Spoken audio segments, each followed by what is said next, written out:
সে ভগবান এবং শ্রীমতী রাধা রানীর শ্রীচরণ তারা বন্দন করেছে। এবার কারো মনে প্রশ্ন উঠতে পারে, আচ্ছা রাধা রানীর মহিমা কি? এই যে রাধে রাধে বলছি, তো রাধে রাধের মহিমা কি? তখন আদি কবি ব্রহ্মা 60,000 বৎসর পর্যন্ত তার তপস্যা করেছিলেন। তো রাধে রাধের মহিমা হচ্ছে যে জীব নরকগামীও হয়, সে জীবও কিন্তু একদম শেষে সেই রাধে রাধের চক্করে ভগবান শ্রীকৃষ্ণের চরণে এসে পড়ে যাবে। এই হচ্ছে রাধে রাধের মহিমা, যে নরকগামীও হয় সেও রাধে রাধে বললে একদম বৈকুণ্ঠ গমন করবে।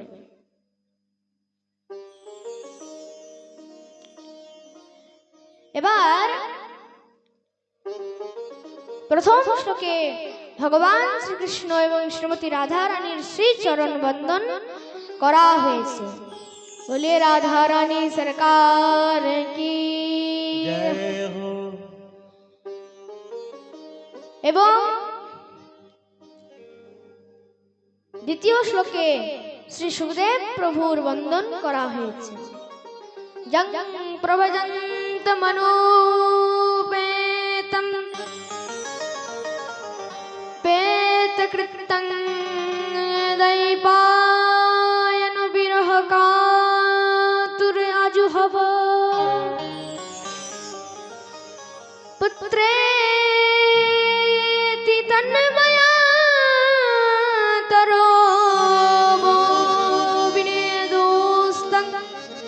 সর্বভূত হৃদয়ং মুনিমানতোস্মি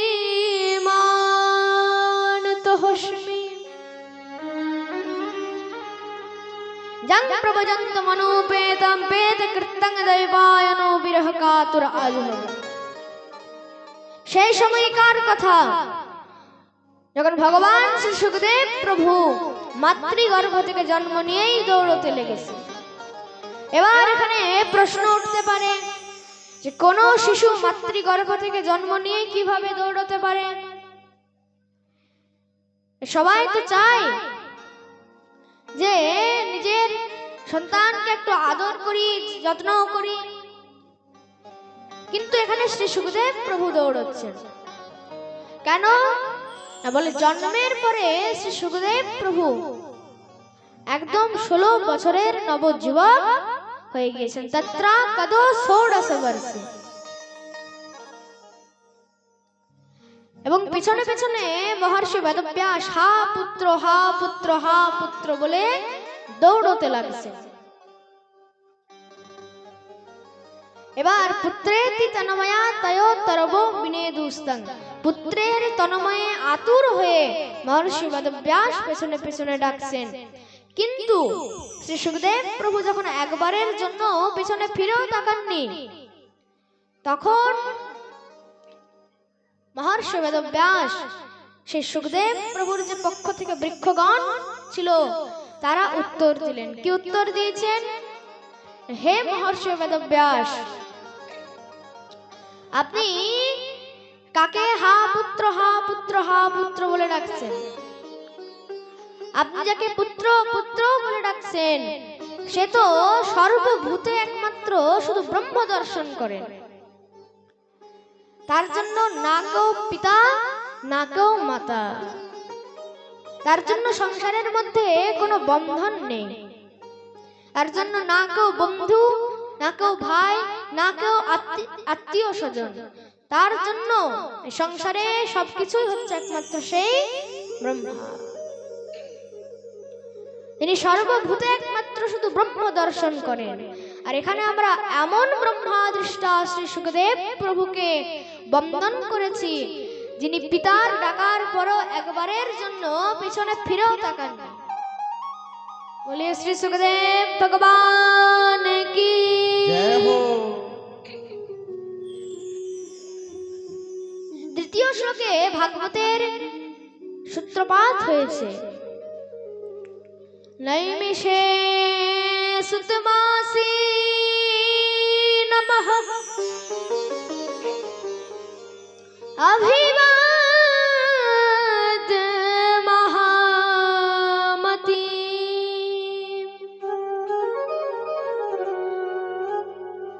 कथामृत रसास्वादन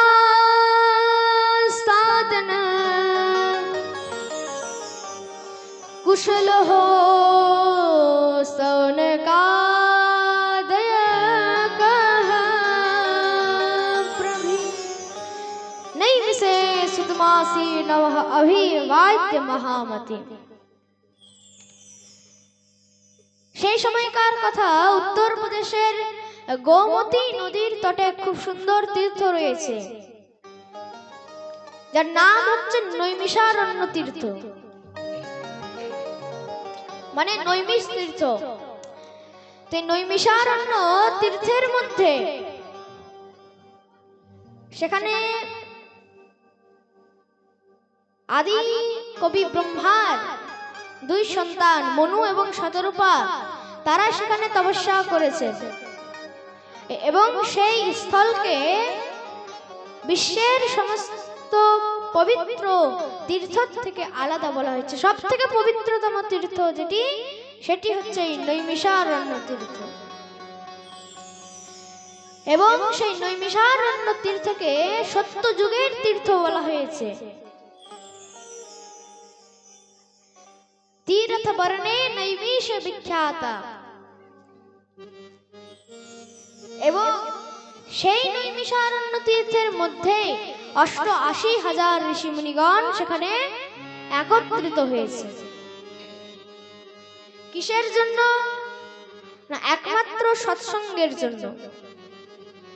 আচ্ছা, সৎসঙ্গ কিন্তু জীবনের মধ্যে অনেক জন্মের পরে পাওয়া যায়। কোটি জন্মের যখন পুণ্য একত্রিত হয়, তখন গিয়ে ভাগবত কথা শ্রবণ করা যায়। দুর্লভৈব কথামলোকে শ্রীমদ ভাগবতো ভবা কোটি জন্ম সমুথেন পুণ্যেনৈব তু লভ্যতে। হরি বল, হরি বল। একমাত্র কোটি জন্মের পুণ্য যখন একত্রিত হয়, তখন গিয়ে আপনাদের ভাগবত শ্রবণ করার আপনারা অধিকারী হতে পারে। কোটি জন্ম, এক জন্ম নয়, দুই জন্ম নয়, 7 জন্ম নয়, কোটি জন্ম। তদ্রূপ সৎসঙ্গ কিন্তু অনেক ভাগ্যের পরে পাওয়া যায়। ভাগবত কিন্তু একটা সৎসঙ্গ, ভাগবত কিন্তু একটা সৎসঙ্গ। তার জন্য ভাগবত এবং কোথাও মহারাজ কীর্তন হচ্ছে, কোথাও জল সেবা হচ্ছে, কোথাও হরিনাম হচ্ছে, কোথাও ঠাকুরের সেবা চলছে, কোথাও মন্দির নির্মাণ হচ্ছে। তো এইগুলো কিন্তু সবকিছুই হচ্ছে সৎসঙ্গ। এবং সংসারের মধ্যে 2 প্রকারের সঙ্গতি রয়েছে। কি কি? এক হচ্ছে সৎসঙ্গ, আরেক হচ্ছে অসৎসঙ্গ। তো অসৎসঙ্গ সব জায়গাতেই পাওয়া যায়, বাড়িতেও পাওয়া যায়, বাড়ির বাইরেও পাওয়া যায়। এখন মহারাজ বাপ বেটার মধ্যে অসৎসঙ্গ হচ্ছে, মা বেটার মধ্যে অসৎসঙ্গ হচ্ছে, শাশুড়ি বউয়ের মধ্যে অসৎসঙ্গ হচ্ছে, স্বামী স্ত্রীর মধ্যে অসৎসঙ্গ হচ্ছে। অসৎসঙ্গ মানে কি? অসৎসঙ্গ মানে হচ্ছে বিষয়ের বার্তা, পরনিন্দা, পরচর্চা, তাকেই অসৎসঙ্গ বলা হয়েছে। আর সৎসঙ্গ কি?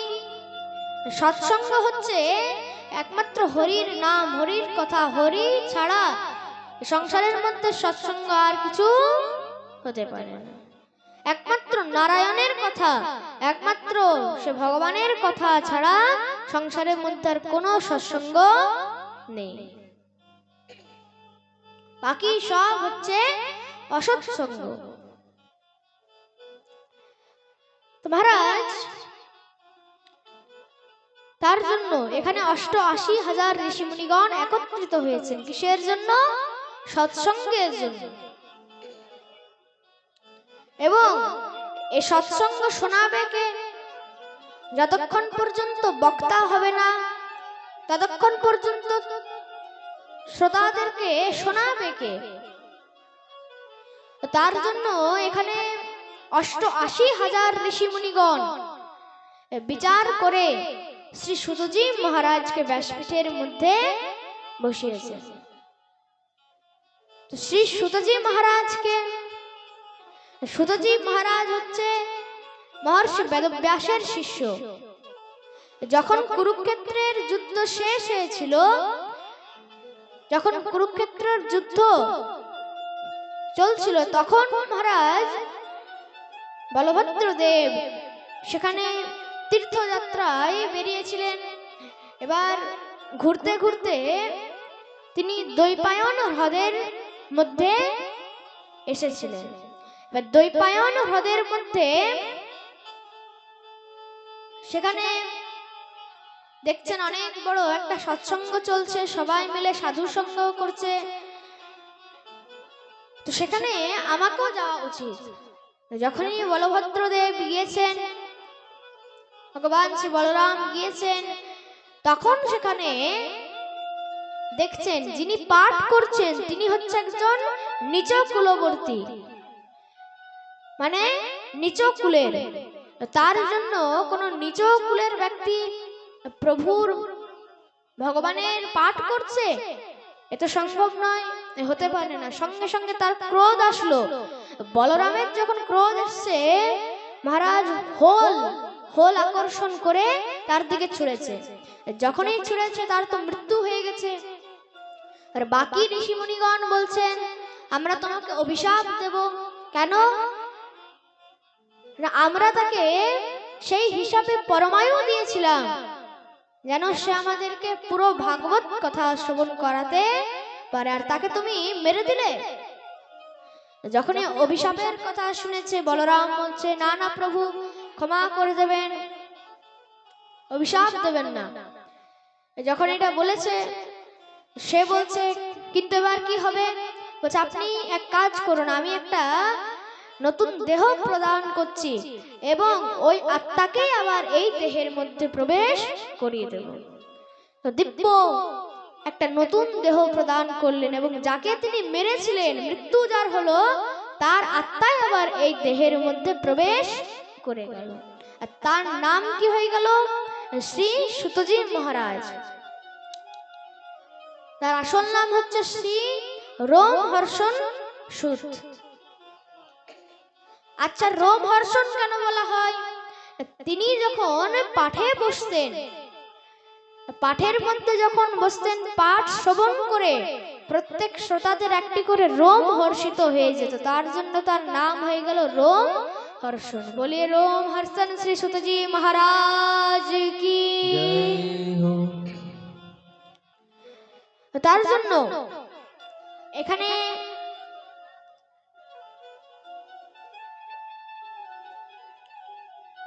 শ্রী সুতজি মহারাজ এখানে পাঠে বসেছেন। আর তাকে সুত কেন বলা হয়েছে? আচ্ছা, সুত কিন্তু একটা জাতি। সুত মানে হচ্ছে যে বিলোমজ সন্তান। আচ্ছা, বিলোমজ মানে কি? মানে নিয়ম হচ্ছে পিতা কোনো উচ্চ কুলের হবে, মাতা নিম্ন কুলের। এবার সেটা যদি না হয় তো পিতাও উচ্চ কুলের আর মাতা উচ্চ কুলের। কিন্তু কখনো যদি মাতা উচ্চ কুলের আর পিতা নিম্ন কুলের হয়ে যায়, তার থেকে যে বাচ্চা জন্ম হয় তাকে বলা হয় বিলোমজ, মানে সুত। তখন তার জাতি হয়ে যায় সুত। তার জন্য এখানে তাকে সুতজি মহারাজ বলা হয়েছে। বলিয়ে সুতজি মহারাজ কি। তো সুতজি মহারাজ যখন পাঠে বসছেন, তো সবাই বলছেন প্রভু। আস্তে বাবা, আস্তে।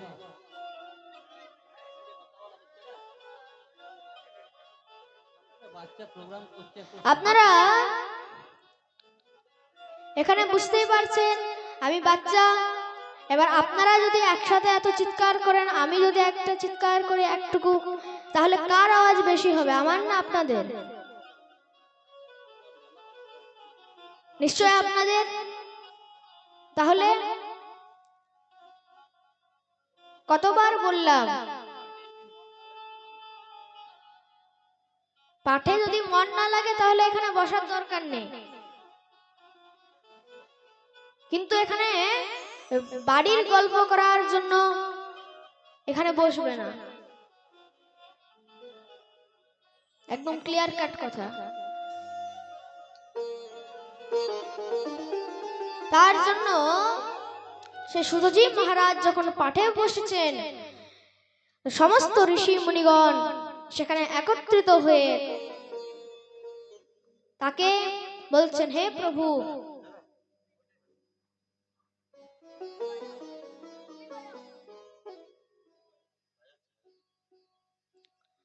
এবার যখন সবাই মিলে বলছে,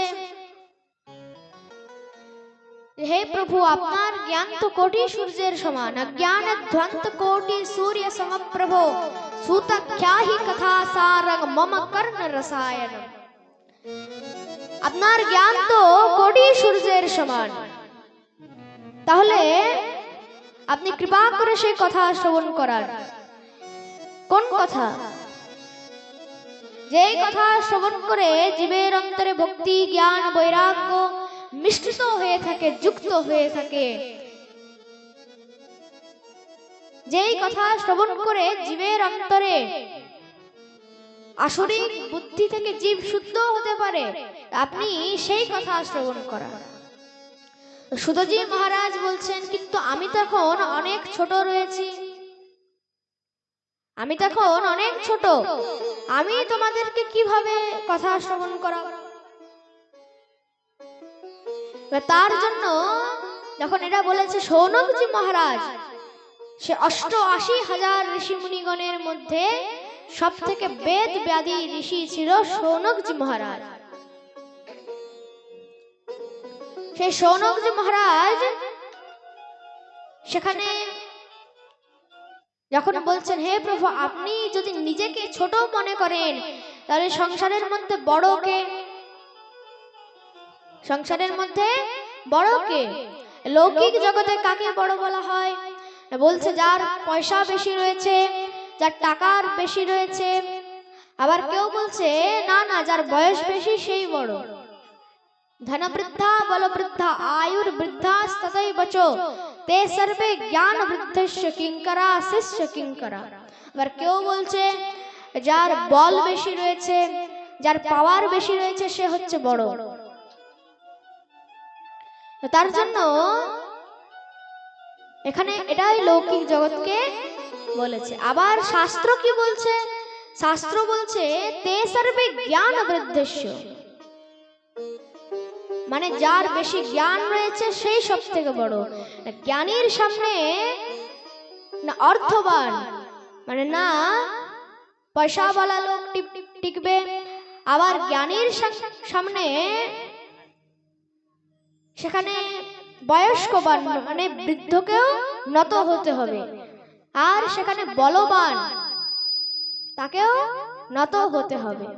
তার জন্য সংসারের মধ্যে শাস্ত্র কি বলছে? শাস্ত্র বলছে তে সর্বে জ্ঞান বৃদ্ধস্য, মানে যার জ্ঞান বেশি রয়েছে সেই হচ্ছে সব থেকে বড়। আসুন আমরা একটি ভজনের আনন্দ নিয়ে আবার কথায় প্রবেশ করব। শিবিনা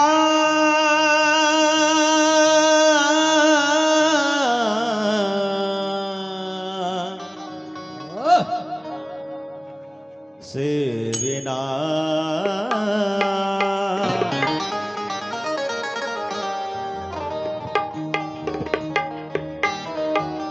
एक बार दोनों हाथ उठा के सभी मिलके बोलिए भोलेनाथ भगवान की जय। भाई सीटी मत बजाओ।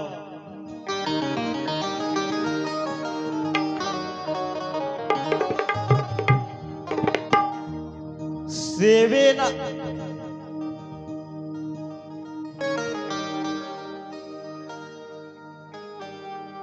शिविना तेरी महिमा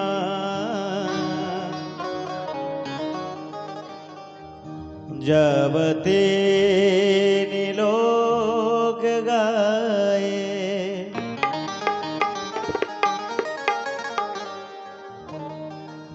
नाचे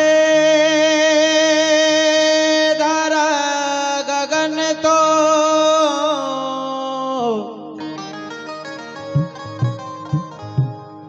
झूमे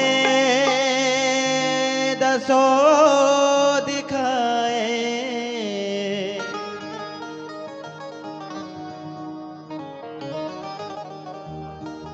ओम नमः शिवाय ओम नमः शिवाय हर हर बोले नमः शिवाय ओम नमः शिवाय ओम नमः शिवाय हर हर बोले नमः शिवाय शिवनाथ तेरी महिमा जब तीन लोग गाए शिवनाथ तेरी महिमा जब तीन लोग बोले शिव शंकर भगवान की नाचे धारा गगन तो नाचे धारा बोले शिव गगन शंकर भगवान तो की झूमे दसो दिखाए शिवनाथ तेरी महिमा जब तीन लोग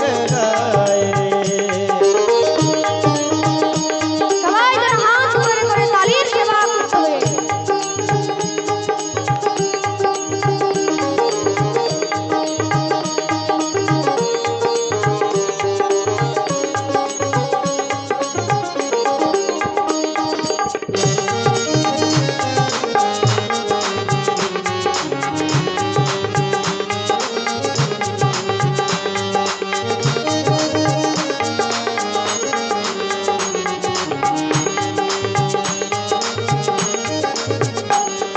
तू देव सबसे न्यारा तुझको नमन हमारा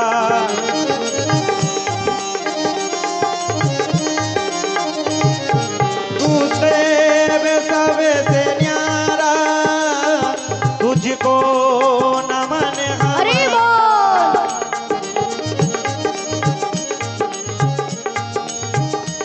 बोल बोले ना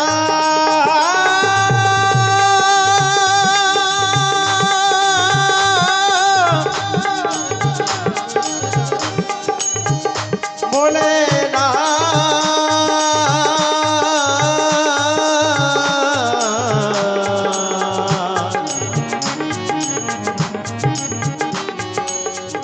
बोले ना तू देव सबसे न्यारा तुझको नमन हमारा तू देव सबसे न्यारा तुझको नमन हमारा लाए हैं तेरे द्वारे लाए हैं तेरे द्वारे दर्शन की कामनाएं शिवनाथ तेरी महिमा जब तीन लोग गाए नाचे धरा गगन तो नाचे धरा गगन तो झूमे दसो दिखाए शिवनाथ तेरी महिमा जब तीन लोग गाए हरि बोल जय हो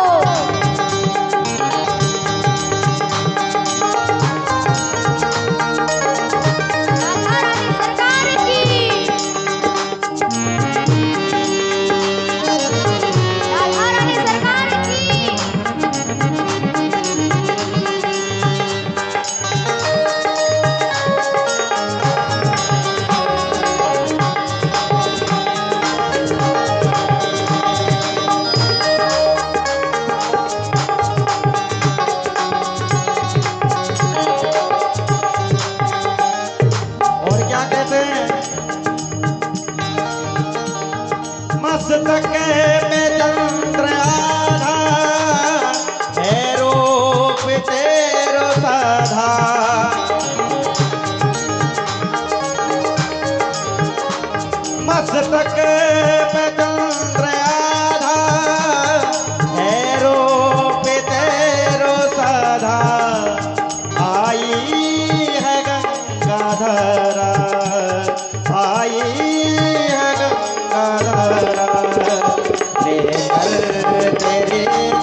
हरे हरे बोले नमः शिवाय ओम नमः शिवाय ओम नमः शिवाय हरे हरे बोले नमः शिवाय शिवे राज तेरे महिमा शिवे राज तेरे महिमा जब तेरे लोग गाए जब तेरे लोग गाए जब तेरे लोग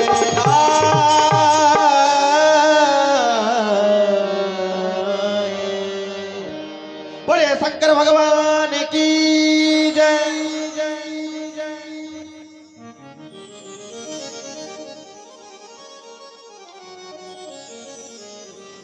बोले भक्तवत्सल भगवान की।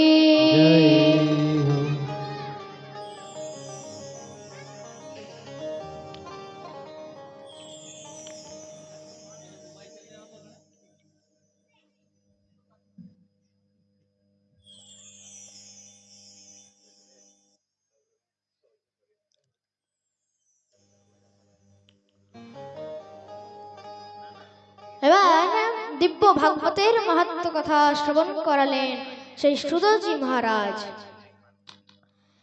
তারা প্রশ্ন করলেন, প্রভু কোন ভক্তের কথা শ্রবণ করতে চাই। শ্রী সুতজি মহারাজ বললেন, ভাগবতের মধ্যে তো অনেক ভক্তের কথা আছে, কোন ভক্তের কথা শ্রবণ করতে চাও? বলছে, প্রভু আমি মাধব দাস ভক্তের কথা শ্রবণ করতে চাই। আচ্ছা, মাধব দাস হচ্ছে জগন্নাথ পুরীর এক খুব বড় ভক্ত। আচ্ছা, এখানে পুরী কে কে গেছে? একবার হাত উপরে করতো। জগন্নাথ পুরী কে কে গেছে?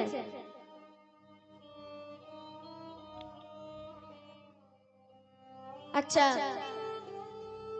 এবার এই জগন্নাথের মধ্যে, পুরীর মধ্যে মাধব দাস বলে এক ভক্ত থাকতো।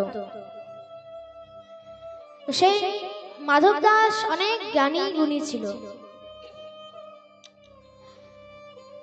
এবং পাশেই কাশী থেকে এক বিদ্বান বুদ্ধিমান, তারও মহারাজ অনেক জ্ঞান ছিল এবং জ্ঞানের অভিমানও ছিল। মানুষের কাছে যদি একটু কোনো জিনিস প্রয়োজনের বেশি চলে আসে, তখন দেখবে তার অভিমানও হয়ে যায়। তো তার জন্য তার জ্ঞানের অভিমান হয়ে গেছে। এবার যখন জ্ঞানের অভিমান হয়ে গেছে, সে সবার সাথে শুধু বলে যে এসো আর আমার সাথে শাস্ত্র তর্ক করো, আমার সাথে শাস্ত্র তর্ক করো। যাকেই শাস্ত্র তর্ক করতে বলতো তাকেই মহারাজ হারিয়ে চলে আসতো। এবার একদিন কোন মহারাজ তাকে বলছে, আচ্ছা তুমি তো সবাইকে এত শাস্ত্র তর্ক বলো, তোমার মধ্যে যদি সত্যি পাওয়ার রয়েছে, যদি তোমার মধ্যে সত্যিকারের দম রয়েছে, তাহলে ওই পুরীর জগন্নাথে মাধব দাস, তাকে একবার হারিয়ে দেখাও তো। বলছে ঠিক আছে, হারিয়ে দেব।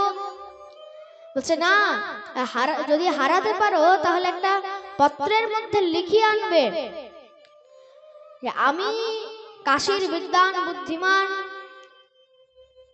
তার কাছে আমি হেরে গিয়েছি এবং তিনি এত দূর থেকে এসেছিলেন, আমাকে শাস্ত্র তর্ক করে সেখানে হারিয়েও দিয়েছে। আর নিচে তার সহি থাকবে যেন মাধব দাস বলে চলে গিয়েছে। তখন মহারাজ ট্রেন বাস কিছুই ছিল না, হেঁটে হেঁটে গিয়েছে, 2-3 দিনের মধ্যে পৌঁছেছে। এবারে যখন পৌঁছে গেছে, মাধব দাস কে খুঁজেছে, যখন পেয়েছে মাধব দাসকে বলছে, আচ্ছা মাধব দাস, আমি শুনেছি নাকি তুমি অনেক বিদ্বান বুদ্ধিমান, তো আমি আজকে তোমাকে শাস্ত্র তর্ক করতে চাই, তোমার সাথে তোমাকে হারাতে চাই, তোমাকে হারাতে চাই। বলছে না না প্রভু, আপনি এত দূর থেকে এসেছেন, আপনার চরণ ধুলি পড়েছে, এটাই আমার জন্য সবকিছু, আমি এমনিতেই হেরে গেছি। বলছে না না, আমি জানি না, তোমাকে শাস্ত্র তর্ক করতেই হবে। আমি তো তোমাকে হারিয়েই যাব। বলছে না না, আপনি এত দূর থেকে এসেছেন, আপনি এসেছেন এটাতেই আমি হেরে গেছি, আর শাস্ত্র তর্ক কিসের জন্য করব? আচ্ছা যদি এরকম হয় তাহলে এই পত্রের মধ্যে লিখে দাও যে তুমি আমার কাছ থেকে হেরে গেছো, আর নিচে তোমার সই করে দাও মাধব দাস। বলছে ঠিক আছে দেন। এবার যখন পত্রের মধ্যে সব লিখে দিয়েছে, নিয়ে গেছে সেই মহারাজের কাছে, যে মহারাজ প্রস্তাব দিয়েছিল। এবার যখন তার কাছে নিয়ে গেছে, বলছে কই দেখাও। বলছে আমি তাকে হারিয়ে দিয়েছি। বলছে এটা হতে পারে না, যারা নিজে দেখো পত্রের মধ্যে লেখা রয়েছে পরিষ্কার যে আমি সেখানে শাস্ত্র তর্ক করেছি এবং আমি এই মহারাজ থেকে হেরে গেছি, নিচে তার সহি মাধব দাস। এই যখন দেখেছে সেখানে কি লেখা রয়েছে না, আমি মাধব দাস কাশী থেকে এই বিদ্বান বুদ্ধিমান এসছেন এবং আমার কাছে শাস্ত্র তর্ক করে আমার কাছে হেরে গেছে, মানে উল্টো লেখা ছিল সেখানে, আর নিচে তার সহি দেওয়া ছিল মাধব দাস। এবার বলছে দেখো এটা তো লেখা নেই, বলছে তুমি তার কাছে হেরে গেছো। যারা এটা হতে পারে না, সে তো সেখানে আমার সামনে লিখলো যে সে হেরে গেছে। বলছে কিন্তু এখানে তো এটাই লেখা আছে। বলছে ঠিক আছে আমি আবার যাচ্ছি। আবার গেছে, সেই মাধব দাসের কাছে যখন পৌঁছেছে তখন মাধব দাসকে বলছে তুমি আমার সাথে ধোঁকা দিলে কেন মহারাজ, কি হয়েছে? তুমি এখানে সব উল্টো উল্টো লিখেছো যে আমি তোমার কাছ থেকে হেরে গেছি, আর নিচে তোমার সহি লেখা রয়েছে মাধব দাস। যখনই মাধব দাস দেখেছে, বলছে লেখাটা তো প্রভু আমার, কিন্তু এরকম আমি লিখিনি। যখন বলেছে, বলছে আর কিছু শুনবো না, এবার তোমাকে শাস্ত্র তর্ক করতেই হবে। বলছে না না প্রভু, আমি তো আগেই বলেছি আপনার চরণ ধুলি পড়েছে মানে আমি হেরে গেছি।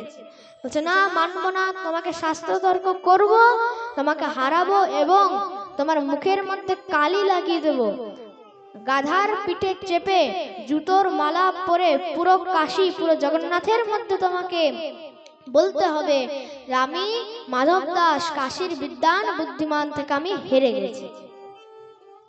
যখন এইরকম বলেছে, সে বলছে প্রভু ঠিক আছে, তো কখন করবে? না প্রভু আমার এখন ভগবানের দর্শনের সময় আছে, সেবা করতে হবে, আমি আসি তারপর হবে। ঠিক আছে আপনি ততক্ষণ গাধা নিয়ে আসুন, জুতোর মালা নিয়ে আসুন। মাধব দাস তো এদিকে জগন্নাথের দর্শন করতে চলে গেছে। এবার যখন দর্শন করতে গেছে, সেখানে মাধব দাস সেই জায়গার মধ্যে তো জগন্নাথ দেব, সেখানে জগন্নাথ দেবী বিদ্যমান ছিলেন, কিন্তু আরেক রূপ নিয়ে তিনি আলাদা মাধব দাস রূপ ধারণ করে বাইরে এসেছেন। আর ওইদিকে আসল মাধব দাস মন্দিরের ভেতরে, আর এদিকে নকল মাধব দাস সেজে ভগবান নিজে এসেছেন। আর যখন এসেছেন, বাইরে সেই বিদ্বান বুদ্ধিমান আছেন, বলছে আসুন গাধার পিঠে চাপুন। বলছে না না দাঁড়ান, শাস্ত্র তর্ক করব। আপনি তো বলছিলেন শাস্ত্র তর্ক করব না। বলছে না না দর্শন করতে গেলাম তো মনটা বদলে গেল, শাস্ত্র তর্ক করব। বলছে ঠিক আছে শাস্ত্র তর্ক করুন। এবার স্বয়ং ভগবান যার সাথে শাস্ত্র তর্ক করছে, ভগবানকে কে হারাতে পারবে? এমন মহারাজ শাস্ত্র তর্কের মধ্যে এত শাস্ত্রের কথা বলেছে যে ওইখানেই তাকে হারিয়ে দিয়েছে। মহারাজ পুরো পাবলিক জড়ো হয়ে গেছে সাইডে সাইডে। এবার বলছে প্রভু ক্ষমা করে দেন। বলছে না ক্ষমা না, গাধার পিঠে চাপো, জুতোর মালা পরো, মুখে কালি মাখো, আর পুরো পুরীর মধ্যে পুরো কাশীর মধ্যে তোমাকে বলে আসতে হবে যে আমি মাধব দাস থেকে এই শাস্ত্র তর্কের মধ্যে হেরে গেছি। যদিও সেটা ভগবান ছিল, আসল মাধব দাস ছিল না। এবার যখন বলছে ঠিক আছে প্রভু, তিনি বেরিয়ে গেছেন, পেছনে পেছনে অনেক পাবলিক ঘুরছে। এবার যখন দর্শন করে আসল মাধব দাস বেরিয়েছে, এদিকে সেই মাধব দাস ভগবান তো অন্তর্ধান হয়ে গেছেন।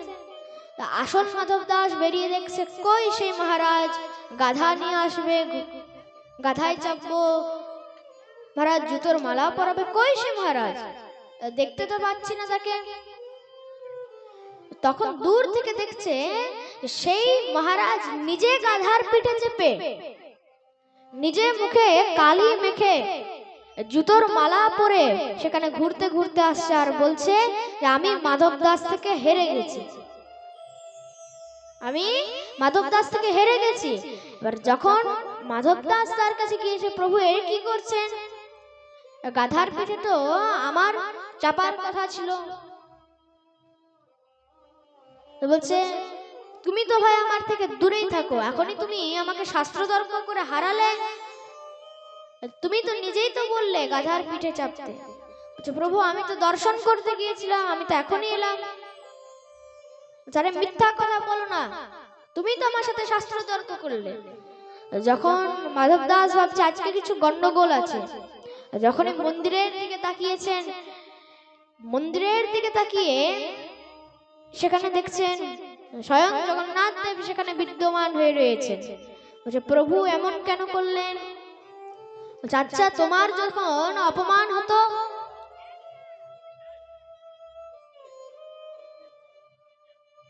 তোমার যখন অপমান হতো তখন কি আমাদের খারাপ লাগতো না? আমার খারাপ লাগতো না? বলছে কিন্তু প্রভু সে তো একজন মানী সম্মানী ব্যক্তি ছিল, সে তো একজন মানী সম্মানী ব্যক্তি।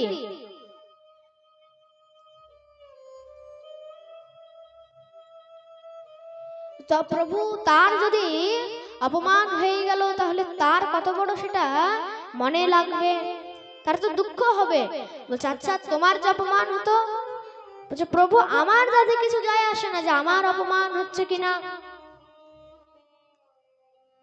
বলছে না, আমি ভক্তের জন্য কখনো কোনো ভক্তকে আমি ছোট করে দেখতে পারি না, তার জন্য আমি তাকে সেখানে গাধার পিঠে চাপিয়ে দিলাম।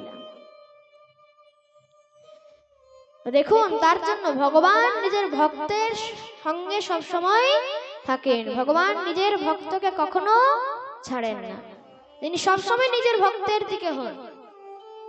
তাইভাবে দিব্য সে মাধব দাস চরিত্রের কথা শ্রবণ করিয়েছেন। তখন শ্রী সুধজি মহারাজের কাছে প্রশ্ন করলো, আচ্ছা প্রভু আমি জগন্নাথ দেবের কথা শ্রবণ করতে চাই, এই জগন্নাথ দেব কলিযুগের মধ্যে কিভাবে এসেছে?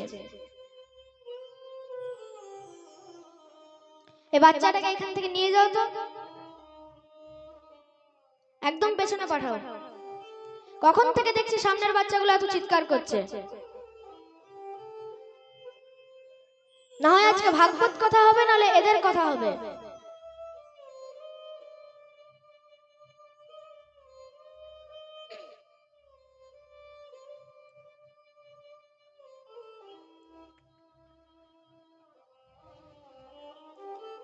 কখন থেকে দেখছি ফোন নিয়ে শুধু, একদম ভাগবতের মধ্যে মন নেই এদের। এখানে বসবে মানে আমার দিকে তাকিয়ে থাকবে শুধু।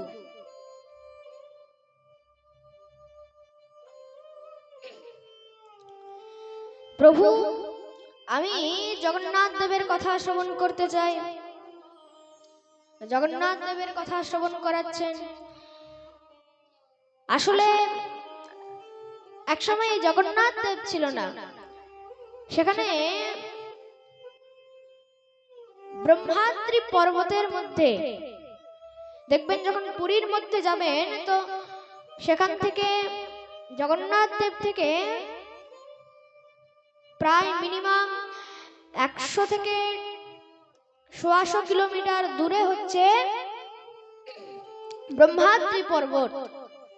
তো সেই ব্রহ্মাদ্রি পর্বতের উপরে একটা গুহার মধ্যে থাকতো নীলমাধব। সেই নীলমাধব হচ্ছে সত্য যুগের দেবতা, সেই নীলমাধব সত্য যুগের দেবতা। যখন নীলমাধব সেখানে থাকতো তো তার পাশে একটা বন ছিল, বনের মধ্যে কোল ভিল শবর জাতির সব মানুষগুলো বসবাস করত। তার মধ্যে শবরদের যে রাজা ছিল নাম ছিল বিশ্বাবসু। সেই বিশ্বাবসু সেখানে একবার খুঁজতে খুঁজতে সেই ব্রহ্মাদ্রি পর্বতের উপর গুহার মধ্যে চলে গিয়েছিল। আর সেখানে নীল মাধবের নিত্য পূজা আরম্ভ করে দিয়েছিল, কিন্তু সেটা কিন্তু গোপনে, কেউ জানতো না সেই ব্যাপার, শুধু বিশ্বাবসু জানতো। এবার যখন বিশ্বাবসু জানতো এদিকে কি হয়েছে, শবররা তো পশু শিকার ছাড়া থাকতে পারে না, তারা মহারাজ আমিষ ভক্ষণ করেন। তো এইরকম যখন হতো, ভগবানের কাছে যখন বিশ্বাবসু যেত তো তার দেহ থেকে দুর্গন্ধ বেরোতো। তো এই দুর্গন্ধর জন্য কি হয়েছে, একদিন নীলমাধব সেখানে পুরীর মধ্যে এক রাজা থাকতো, তার নাম হচ্ছে কি ইন্দ্রদ্যুম্ন মহারাজ। যখন ইন্দ্র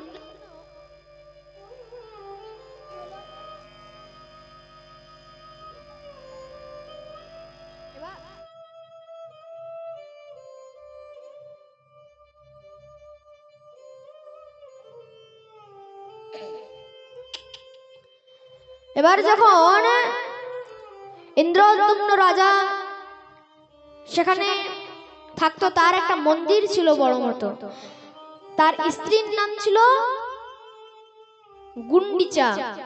তার জন্য তার স্ত্রীর নাম অনুসারে তার মন্দিরের নাম করেছিল। তার মন্দিরের নাম কি করেছিল, গুন্ডিচা। আর গুন্ডিচা মন্দিরের মধ্যে তারা দুজনে থাকতো, অন্য সেনারাও থাকতো। এবার একদিন রাতের মধ্যে যখন সেখানে বিশ্বাবসুর এত দুর্গন্ধ বেরোচ্ছিল তার শরীর থেকে, তখন ভগবান আর থাকতে না পেরে সেই রাজা ইন্দ্রদ্যুম্নকে স্বপ্নাদেশ করেছিলেন যে রাজন, তুমি আমার কাছে এসো, আমি এখানে সেবার অভাবে রয়েছি, তুমি আমাকে নিয়ে যাও এবং সেখানে আমার সেবা দাও। এবার যখন এটা স্বপ্নাদেশ করেছে ইন্দ্রদ্যুম্ন মহারাজ, চারজন সেনাপতিকে পাঠিয়েছেন, চারো দিশায় চারজন সেনাপতিকে পাঠিয়েছেন। এবার সেনাপতির মধ্যে তো সব জাতিই থাকে, তো সেখানে এক সেনাপতির নাম ছিল, তিনি কিন্তু ব্রাহ্মণ ছিলেন, জাতিতে ব্রাহ্মণ ছিলেন এবং তিনি খুব বেদ ব্যাধি ব্রাহ্মণ ছিলেন। তার নাম কি ছিল, বিদ্যাপতি। তার নাম কি, জোরে বলুন, বিদ্যাপতি। বিদ্যাপতি খুঁজতে খুঁজতে সেই যে ব্রহ্মাদ্রি পর্বত তার নিচে এসে পৌঁছেছে। দেখবেন যখন ব্রহ্মাদ্রি পর্বতের পাশ দিয়ে যখন দেখবেন, তার পাশে মহারাজ একটা খুব বড় নদী বয়ে গেছে, তার নাম হচ্ছে মহানদী। তার নাম কি, মহানদী। তো সেই মহানদীর মধ্যে, মহানদীর পাশে সেই যে শবরদের ছেলে মেয়েরা সেখানে খেলা করছিল। কি খেলা খেলছিল, ওই যে মহারাজ একটা কোনো কাপড় দিয়ে চোখ বেঁধে দেয়, ওই খেলাটা খেলছিল। কি নাম, কানামাছি, তাই তো? তো কানামাছি যখন খেলছিল মহারাজ, আর তখন কাকে চোখ বাঁধা হয়েছিল, ওই যে শবরদের রাজা বিশ্বাবসুর মেয়ে, তার নাম হচ্ছে ললিতা। সেই ললিতার চোখে একটা কাপড় বাঁধা ছিল। এবার যখন দেখতে দেখতে বিদ্যাপতি সেখানে পৌঁছে গেছে, আর তা চোখের মধ্যে কাপড় বাঁধা ছিল, সে দেখতে পায়নি। আস্তে আস্তে মহানদীর দিকে এগিয়েছে, যখন একটু বড় বড় অবস্থা হয়েছে, সেখানে বিদ্যাপতি গিয়ে তাকে জড়িয়ে ধরল। আর সেখানে শবরদের নিয়ম ছিল যে পুরুষ কোনো তাদের সবরদের স্ত্রীকে স্পর্শ করবে তাকে তার সাথে বিবাহ করতে হবে। এবার বিদ্যাপতি ছিল ব্রাহ্মণ, আর এদিকে ললিতা ছিল সবর। বিবাহ কিভাবে হবে? যখন জড়িয়ে ধরলেন কিছু পরপুরুষ, মহারাজ সেখানে বিচার শুরু করলেন। দেখতে দেখতে বিশ্বাবসুর সব সেনারা তাকে ঘিরে নিল, বিশ্বাবসুর কাছে নিয়ে গেছে। বিশ্বাবসু বলছে, তোমাকে তো এবার মৃত্যুদণ্ড দেওয়া হবে। বলছে, প্রভু আমি কি করলাম? তুমি আমার মেয়ে ললিতাকে তুমি স্পর্শ করেছো, তোমাকে তো মৃত্যুদণ্ড দেব। বলছে, প্রভু কিন্তু আমি তো মহারাজ জেনে বুঝে স্পর্শ করিনি, সে পড়ে যাচ্ছিল নদীতে, আমি তাকে বাঁচালাম। বলছে, কিন্তু এখানে নিয়ম রয়েছে, তোমাকে তাহলে বিবাহ করতে হবে। তিনি বোঝালেন, দেখো আমি হচ্ছে ব্রাহ্মণ, তোমরা হচ্ছে সবর জাতি, কিভাবে বিবাহ হবে? বলছে, আমি জানি না, তাহলে মৃত্যুদণ্ড। তো তিনি ভাবলেন, যদি এখন রাজার কাজ না পূর্ণ হয়, রাজাও তো মনে দুঃখ পাবে। তো রাজার মনের বাসনা পূর্ণ করার জন্য সে বিবাহ করে নিলেন। আর বিদ্যাপতির বিবাহ হয়েছে সেই ললিতার সঙ্গে। বিদ্যাপতি প্রতিদিন দেখতো যে ব্রহ্ম মুহূর্তে তার শ্বশুর মশাই মানে বিশ্বাবসু কোথায় যেন যেত, বলে যেত যে শিকার করতে যাচ্ছি। আর মহারাজ সন্ধ্যাতে যখন আসতো, একদম চন্দনের মতো সুগন্ধ বেরিয়ে আসতো। তার জন্য একদিন বিদ্যাপতির মনে একটু সংশয় হলো। তো সে তার স্ত্রী ললিতাকে জিজ্ঞাসা করছে, আচ্ছা ললিতা একটা কথা বলতো, আচ্ছা তোর বাবা রোজ ব্রহ্ম মুহূর্তে কোথায় যায়? বলছে, না না শিকার করতেই যায়। এবার ললিতাকে তো মানা করা আছে যে কোথায় যায়, মানা করেছে, একদম বলবি না। বলছে, না না শিকার করতে যায়। বলছে, দেখ স্বামীর কাছে কখনো কপট করবি না, নাহলে আমিও কিন্তু তোকে ছেড়ে চলে যাব। বলছে, কি বলবো না, আমার বাবা প্রতিদিন ব্রহ্ম মুহূর্তের মধ্যে সেই ব্রহ্মাদ্রি পর্বতের মধ্যে সেখানে একটা গুহা রয়েছে, গুহার মধ্যে নীল মাধব ভগবানের সেবা করতে যান। যখনই শুনেছেন নীল মাধব, তো ও হো এই হচ্ছে সেই নীল মাধব। তাহলে সে রাজা তো এই নীল মাধবের কথাই বলছিল। তো মহারাজ তার ঘুম হয়নি, রাতে সারা রাত জেগেছিল যে নীল মাধবের দর্শন কখন পাবো। তার শ্বশুর মশাইকে একদিন বলছে, আচ্ছা তুমি প্রতিদিন ব্রহ্ম মুহূর্তে নীল মাধবের দর্শন করে এসো, আর তুমি আমাকে কোনোদিন নিয়ে যাবেন? আমাকে কি নিয়ে যাওয়ার ইচ্ছা হয় না? এবার যখন অনেকবার করে অনুনয় বিনয় করছে, ললিতাও বলছে, আচ্ছা নিয়ে যাও, যখন এত জোর করছে। বলছে, ঠিক আছে নিয়ে যাব, কিন্তু রাস্তা দেখতে দেব না, তাহলে চোখের মধ্যে একটা কাপড় বেঁধে দেব। বলছে, ঠিক আছে। বিদ্যাপতিও খুব চালাক, সে ভাবছে যদি কাপড় বেঁধে নিয়ে যায় শুধু দর্শন করাই হবে, রাস্তাটা তো দর্শন করা হবে না, তাহলে রাস্তা কিভাবে বুঝবো? তিনি তার স্ত্রী ললিতাকে বললেন, আচ্ছা ললিতা ঠাকুর বাড়ি যাচ্ছি তো কিছু ধান্য দিয়ে দে। কেউ বলে গম দিয়েছিল, কেউ বলে জব দিয়েছিল। তো গমও হচ্ছে ধান্যের মধ্যে গম পড়ছে, ধান গম সবই এই ধান্যের মধ্যে পড়ছে, তো কিছু ধান্য দিয়ে দে, কেন ঠাকুর বাড়ি যাচ্ছি, খালি হাতে যাওয়া উচিত নয়। তো ঠিক আছে, কিছু মহারাজ তাকে ধান্য দিয়ে দিয়েছে। সে যখন সেই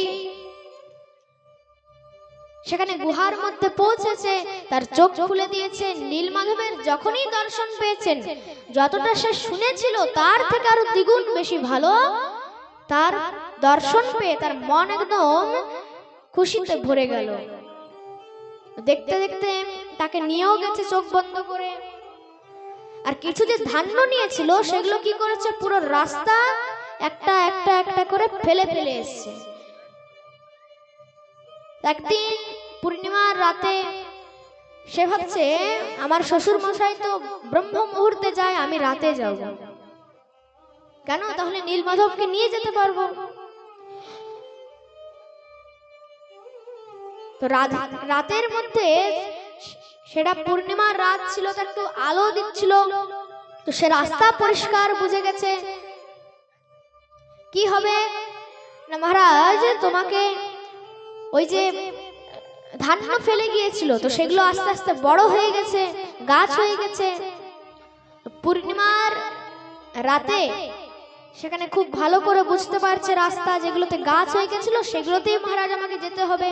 তো ঠিক রাস্তা দেখে দেখে নীলমাধবের কাছে পৌঁছে গেছে। যখনই নীলমাধবের কাছে গিয়েছে, প্রভু তুমি তো রাজাকে স্বপ্নাদেশ করেছিলে, তো আমি তোমাকে নিয়ে যেতে এসেছি। এবার যখনই তাকে ধরতে গেছে, সে তো অন্তর্ধান হয়ে গেছে। যখনই তাকে ধরতে গেছে, সে অন্তর্ধান হয়ে গেছে। এবার বলছে, প্রভু কি হলো, আপনি অন্তর্ধান হয়ে গেলেন কেন? বলছে, না আমি তোমার রাজার কাছে যাব না, আমি এখন বিশ্বাবসুর কাছে সেবা পেয়ে সুখী হয়ে গেছি, আর কোথাও যাব না। বলছে, প্রভু কিন্তু আপনি যদি না যান, রাজা তো আমাকে মৃত্যুদণ্ড দেবে। বলছে, ঠিক আছে, আমি আজকে রাতে যাব, আবার কাল সকালে চলে আসবো। তো নীলমাধব এবং সে বিদ্যাপতি দিব্য চলে গেছে রাজার, সে রাজা ইন্দ্রদ্যুম্নের কাছে যখন পৌঁছেছে, তো নীলমাধবকে পেয়ে তো রাজা খুব খুশি হয়েছে। এবার রাজা বলছে, ঠিক আছে প্রভু, আজ থেকে আপনার আমি নিত্য সেবা করব। এবার রাজা তো জানে না যে কাল সকালে মহারাজ পালাবে নীলমাধব। দেখতে দেখতে সকাল হয়েছে, নীলমাধব অন্তর্ধান হয়ে গেছে, আবার সে বিশ্বাবসুর কাছে চলে গেছে। বলছে বিশ্বাবসু যে, প্রভু তুমি কোথায় চলে গিয়েছিলে? না, আমাকে তো সে বিদ্যাপতি নিয়ে চলে গিয়েছিল। এবার যখন ইন্দ্রদ্যুম্ন তাকে খুঁজে পায়নি, বলছে, প্রভু তাহলে তো আমার মনের ইচ্ছা পূর্ণ হলো না, আপনাকে তো আমি আর সেবা দিতে পারবো না। বলছে, আর কিছু করার নেই, ঠিক আছে এক কাজ করতে পারি, আমাকে তুমি এই রূপে সেবা দিতে পারবে না, তাহলে না আমাকে তুমি জগন্নাথ রূপে সেবা দিতে পারবার। এই জগন্নাথ রূপ কলিযুগের মধ্যে আমি সবার কাছে দর্শন দেব, এই জগন্নাথ রূপে। এবার জগন্নাথ দেব কলিযুগে কিভাবে এলো না, এক সময় দ্বারকাপুরীর মধ্যে সেখানে যশোদা এবং নন্দদেব সেখানে এসেছেন। আর যশোদাকে ঘিরে সবাই বসে গেছে। আচ্ছা যশোদা, তোমার কি একবারও মনে হয় না, তুমি তো গোবিন্দকে ছোট থেকে বড় পর্যন্ত মানুষ করেছো, তা একটু আমাদেরকেও তার বাল্য লীলাগুলো শ্রবণ করাও। সবাই ঘিরে বসে গিয়েছে, দেবকী ইত্যাদি যত মহিষীগণ ছিল। আজকে দিব্য মা যশোদা কৃষ্ণ ভাবে, কৃষ্ণ প্রেমে তার কথা শ্রবণ করাচ্ছেন। এইদিকে এত ভাব চলে এসছে। আর সুভদ্রা মহারানীকে সেখানে দরজায় দাঁড় করিয়ে রেখেছে, যেন কেউ ভেতরে না আসে। ভেতরে আসলে মহারাজ অঘটন ঘটে যাবে। এবার ঠিক আছে, ভেতরে আসবে না। দেখতে দেখতে সবাই এমন ভাবে বিগলিত হয়ে গেছে। দেখতে দেখতে মহারাজ সেই সুভদ্রা আস্তে আস্তে ভাবে চলে এসছে। মহারাজ মনে হচ্ছে যেন শরীরটা গলে যাবে, বিগলিত হয়ে যাচ্ছে। এবার সেই কৃষ্ণ বলরাম যে দরজার মধ্যে কখন এসে গেছে তাদের কোনো খেয়ালই নেই। চোখের মধ্যে কিছু দেখতে পাচ্ছে না, হাতগুলো সংকীর্ণ হয়ে গেছে।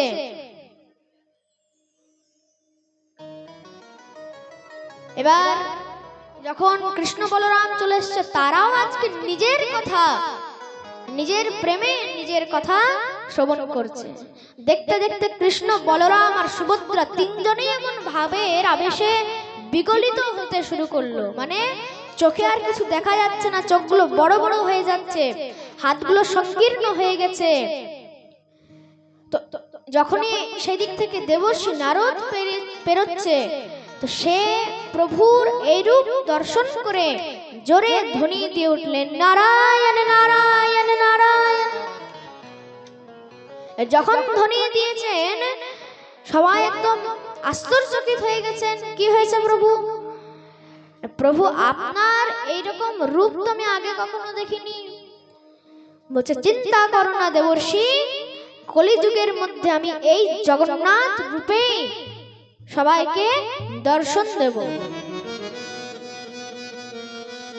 এবার সেই যে ইন্দ্রদ্যুম্ন ছিল তাকে বলছে জগন্নাথ দেব, তখন নীলমাধব ছিল, নীলমাধব দেব তাকে বলছে, আচ্ছা শোনো, কিছু সময় পরে পুরীর সমুদ্রের মধ্যে দ্বারকাপুরী থেকে, দ্বারকা বন থেকে এক দারু মানে কাষ্ঠ তোমার কাছে ভেসে আসবে, তুমি তাকে সোনার রথে বসিয়ে তাকে নিয়ে যাবে, আর সেই কাঠ দিয়েই তুমি আমার দিব্য জগন্নাথ রূপ তৈরি করবে। তো বলছে ঠিক আছে প্রভু। এবার যখন কাষ্ঠ ভেসে এসছে, তাকে নিয়ে এসছে, এবার জগন্নাথকে তো কেউ দেখেনি কখনো আগে, জগন্নাথ দেবের মূর্তি বানাবে কিভাবে? যাকে যত বড় বড় মহারাজ কারিগরদেরকে বলছে, না প্রভু আমি তো দেখিনি জগন্নাথ দেবকে, কিভাবে বানাবো? ভগবান দেখলেন তাহলে কি করা যায়। ভগবান তখন বিশ্বকর্মা, ভগবান শ্রী বিশ্বকর্মাকে পাঠালেন, একজন বয়স্ক ব্রাহ্মণ রূপে, বৃদ্ধ ব্রাহ্মণ রূপে তিনি এলেন। এবার যখন এসেছেন, তো সেই ব্রাহ্মণ দেব তার কাছে এসেছেন, বলছে আচ্ছা প্রভু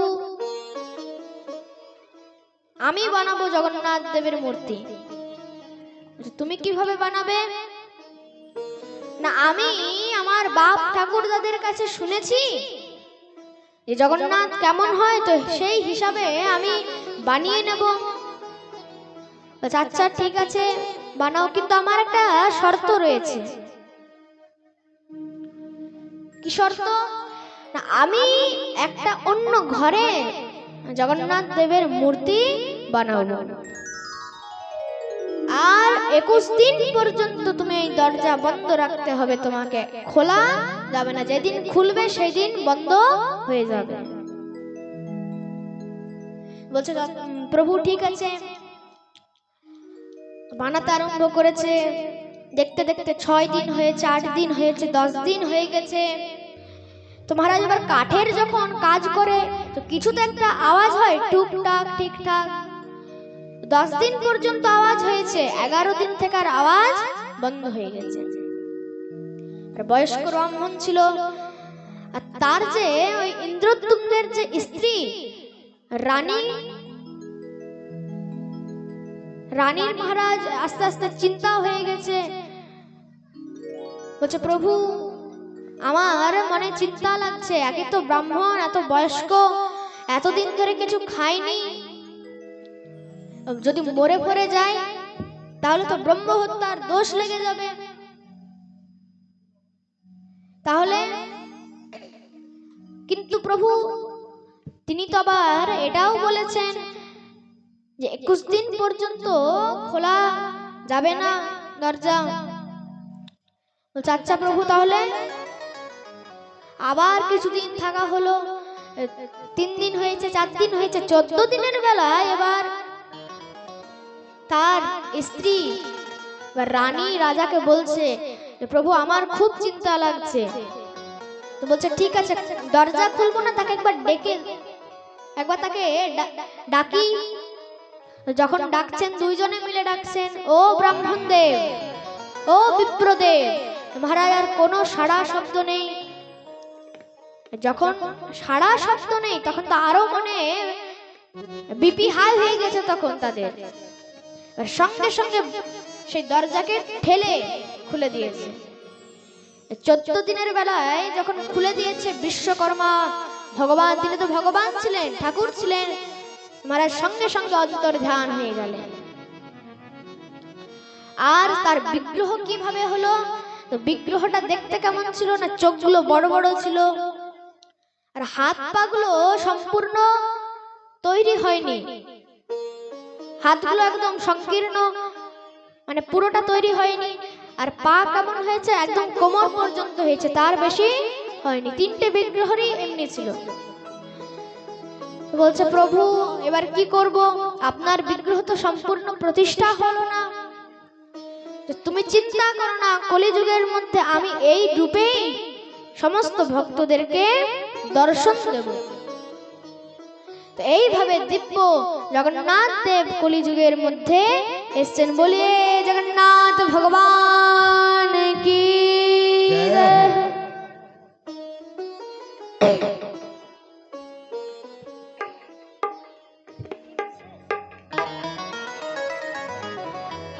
আচ্ছা, আজকে তো স্বল্প সময়, আর কি বাড়াবো? হ্যাঁ,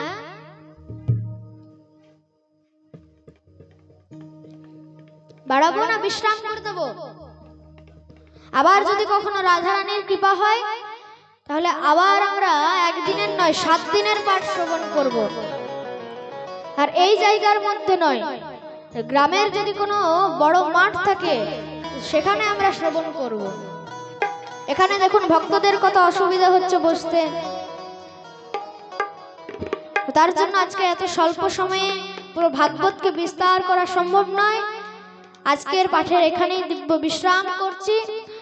এবার একটা ভজন হবে, 1-2, তারপরে সবাই আস্তে আস্তে এসে ভাগবতের পুষ্প প্রসাদ নিয়ে যাবেন। এই পুষ্প প্রসাদ বাড়ির মধ্যে রাখলে বলছে আপনার কোটি জন্মের যে পাপ আপনার, সেগুলো সব নষ্ট হয়ে যায়। এটা আমার কথা নয়, ভাগবতের কথা। এবার আপনারা সবাই আসুন, ভাগবতের পুষ্প প্রসাদ নিয়ে যান, ভজন হবে। অমৃত সবাই একবার দাঁড়িয়ে যাবেন, দাঁড়িয়ে যান, নৃত্য করতে করতে সবাই পুষ্প প্রসাদ নিয়ে যাবেন। नाम जगत में किसे